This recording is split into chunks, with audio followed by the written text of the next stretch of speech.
Hello guys. Guys आज बात कर लेते हैं हंता वायरस की। पहले ये जानते हैं कि हंता वायरस ये आया कहाँ से। ये हंता वायरस जो वैसे चूहों से आता है, तो ये हंता रिवर के आसपास जो चूहे थे उसके उन वो गंदगी फैलाते थे, उसके कारण जो वहाँ पे जो सोल्जर्स थे ना, वो संक्रमण का शिकार हो गए थे। तो वहाँ से ये वायरस का नाम पड़ा हंता। इस वायरस के केसेस आते रहते हैं नॉर्मली, बट अभी लाइमलाइट में इसलिए आया क्योंकि एक क्रूज चलता है जो अंटार्कटिका के विजिट कराता है। तो उसमें कई ट्रैवलर्स थे, कई टूरिस्ट थे, अलग अलग कंट्रीज से थे वो। तो उनमें क्या होता है, 150 कुछ लोग थे जो क्रूज में अंटार्कटिका देखने जाते हैं। तो उसमें से एक जो ट्रैवलर था, टूरिस्ट था, वो है ना, उसकी डेथ हो जाती है। तो जब चेक किया जाता है कि डेथ कैसे हुई, तो पता चलता है हंता वायरस के कारण हुई। ये जो हंता वायरस जो दोबारा आया वो इस कारण आया। और जहाँ तक इसके संक्रमण की बात है, तो ह्यूमन टू ह्यूमन ये बहुत रेयर केस में ही फैलता है। बॉडी टू बॉडी कांटेक्ट आएगा तभी जाके वो वायरस आगे कम्यूट होता है, अदरवाइज ऐसा होता नहीं है। तो कोरोना वायरस की तरह ये इतना ज़्यादा घातक तो नहीं है।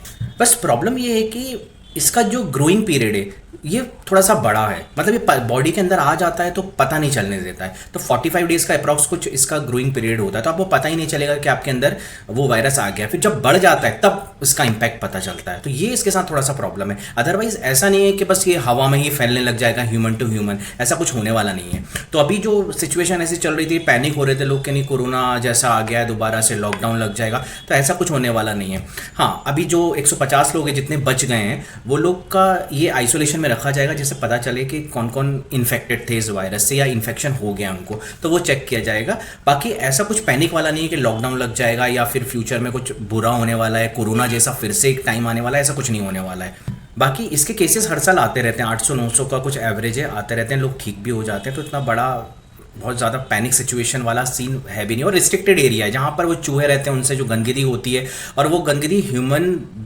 कोई ह्यूमन है, कोई जिसने उसको कांटेक्ट में आ गया है उस गंदगी के और बॉडी के अंदर चला गया है वो पोर्शन, तो वो वायरस आ जाता है। और वो भी एक लिमिटेड है कि वहाँ पे उस टाइप के चूहे रहते हैं, वो गंदगी करते हैं, तो इसके कारण होता है वो। अदरवाइज नॉर्मली होता नहीं है, और अभी तक ये बात आई भी नहीं थी। वो तो ऐसा हो गया जब बहुत सारे टूरिस्ट थे, अलग अलग कंट्री से टूरिस्ट आए, क्रूज में गए वो, देन फिर वो अलग अलग होने लग गए। जब उतरे वो तो फिर टेंशन चालू हुआ, क्योंकि किसी की डेथ हो गई है, तो फिर टेंशन चालू हुआ कि बाकी लोग यदि इन्फेक्टेड है तो वो जाके रिस्पेक्टिव जो कंट्रीज हैं वहाँ जाके उस इन्फेक्शन को फैला सकते हैं।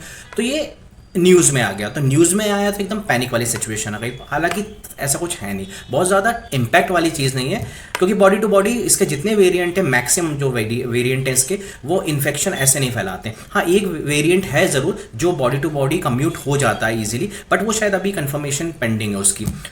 अब देखते हैं, यदि आगे जो भी अपडेट आती है मैं शेयर करता हूँ।